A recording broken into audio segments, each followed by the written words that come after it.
Hey, BooTube. I wanted to change hats because this one was, I needed something slightly bigger. Um, this is my reaction rant, finally, to Supergirl Season 2, Episode 15, titled Exodus. Exodus? I don't even know how to pronounce it. I'm saying Exodus. It premiered March 6th, was with my cousin Jet's birthday. Hey! Jet's birthday was the 6th. But anyway, let's get to it. In the wake of Jeremiah's betrayal of the DEO and aligning himself with Cadmus, there have been a series of disappearances with the aliens. And, when the latest disappearance involved a family, being reported, Wynn believes that Jeremiah is giving Lillian the tools to pretty much evade detection, and, that leads John to declare Jeremiah an enemy combatant, right?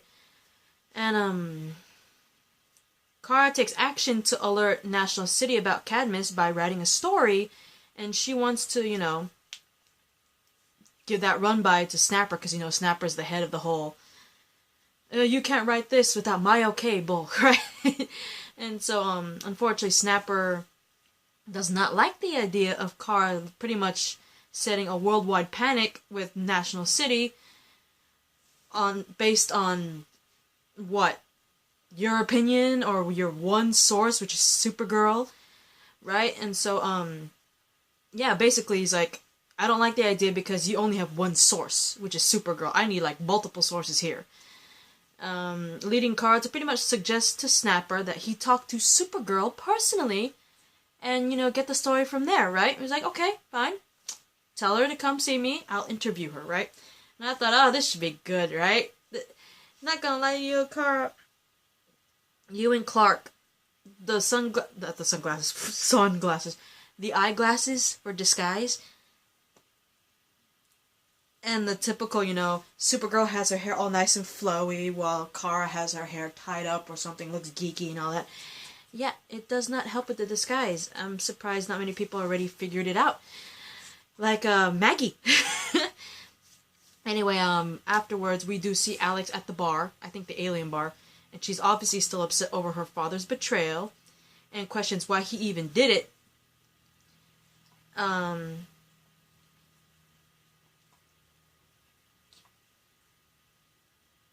Even though Maggie believes, she'll be there for him. You know what I mean? And, we get another cute moment with Wynn and his new alien girlfriend, Lyra. They share, a romantic moment, but it's unfortunately interrupted by Cadmus minions, who end up raiding the alien bar, because duh, it's an alien bar. And they literally take all the aliens. And unfortunately, Lyra is successfully captured among them. And, although they are too late to stop them, Guardian does manage to capture one of the minions, which is awesome.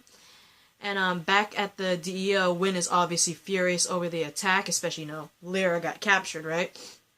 And now he sees Jeremiah as enemy because, he finally gets a love interest only for her to get captured by Cadmus, and Jeremiah's working with them. So, of course, he's gonna be like, I hate Jeremiah, right? Mon-El does stop Wynn from being enraged. Unfortunately, though, even though Mon-El does stop Wynn from being furious, he does not stop Alex because she's reached a total boiling point. And by the time she's interrogating that prisoner that Guardian captured, she goes into a violent manner, right? And she punches the hell out of that guy. She just goes up on that Cadmus minion. And it pretty much prompts Jean to intervene and stop her. And he's very worried now about Alex's mental state, which I don't blame her, because if I was in Alex's state, and I finally get reunited with my dad, only to find out that, only to have him betray me, and working with the bad guys and capturing all the aliens, especially when your adopted little sister is, in fact, an alien, I'd be pissed. And now, a friend, Wynn is technically a friend, Alex. Now his love interest has been captured and a bunch of aliens have been captured. So, I don't blame Alex. She always believed her dad to be a good guy. I mean, he helped out Superman. And when Superman asked the Danvers family to take Kara and adopt her into their family, Dad Jeremiah instantly said yes. You know, Alex always saw her dad as a hero.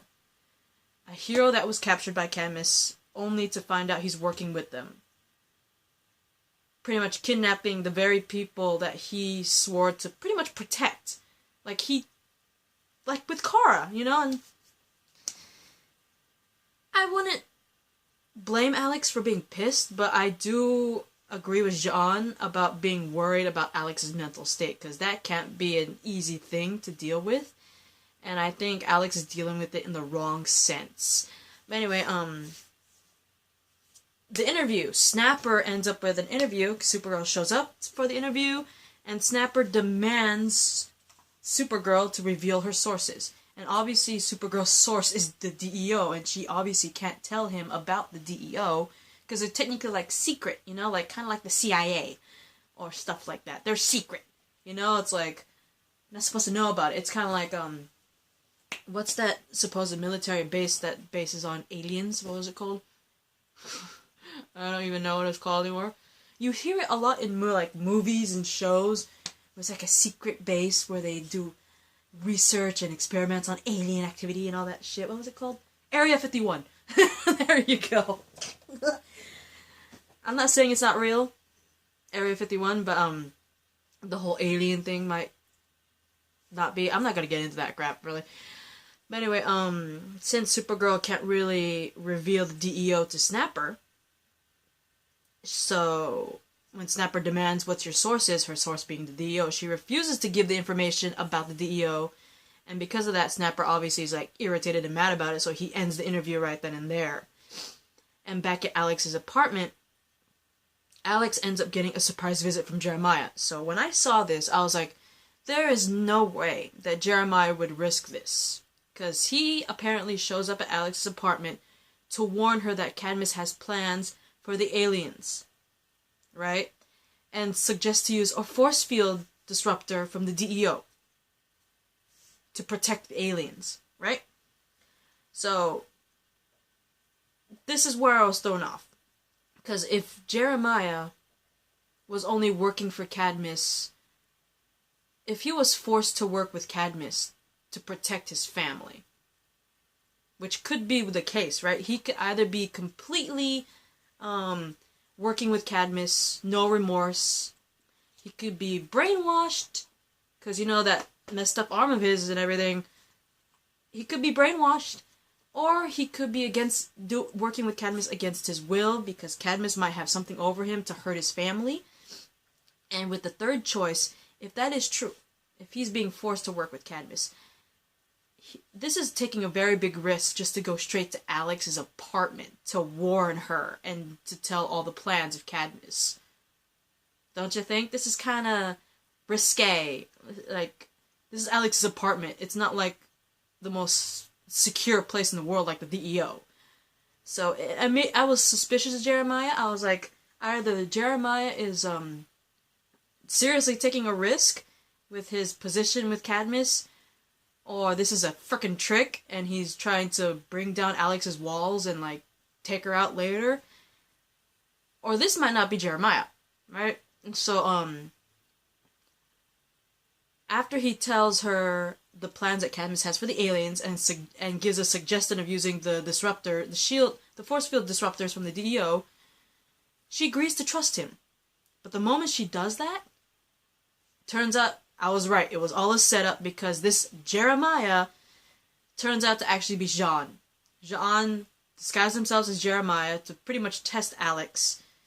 And when she agreed to trust Jeremiah, of course, she failed that test, and Jean decides, you know, since she was so easily ready to trust Jeremiah, she is not ready to go against Jeremiah, and then suspends her from the DEO because of it.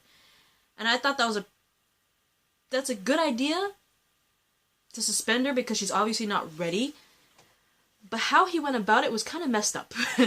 Because, you know, turning into her dad, that's on net. That I understand why he did it. to see where her not really loyalties, but you know what I mean.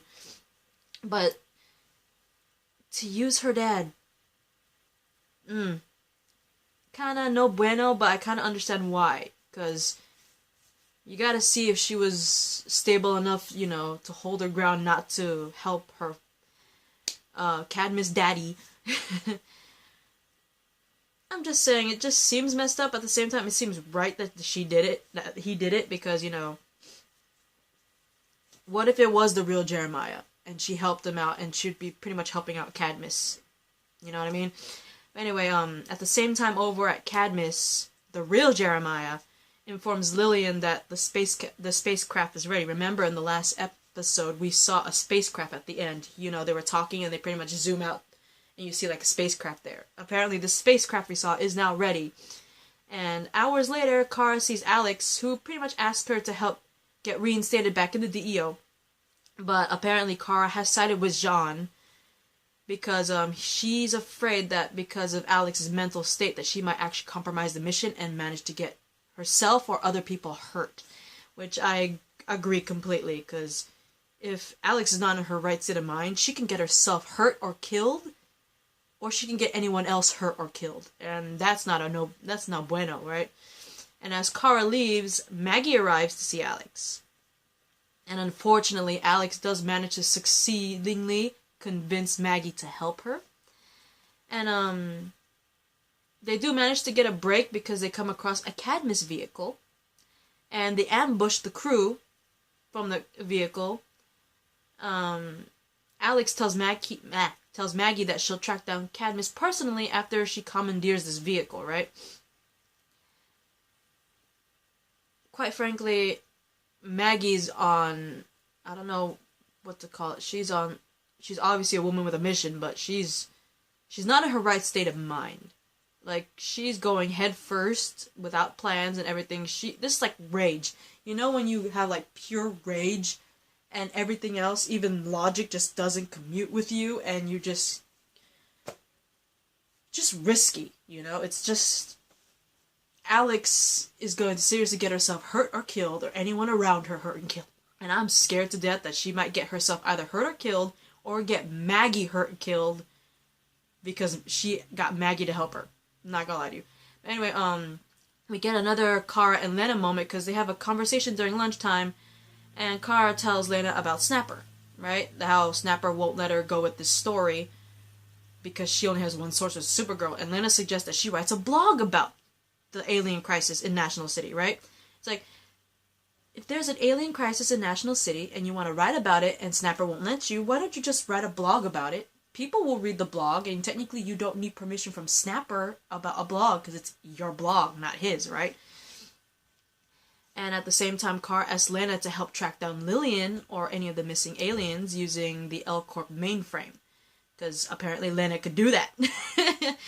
And Lena comes across a former Lena, using the L-Corp mainframe, comes across a former naval facility that apparently for some reason is still active, because remember, it's a former naval facility, and for some godforsaken reason it is still active.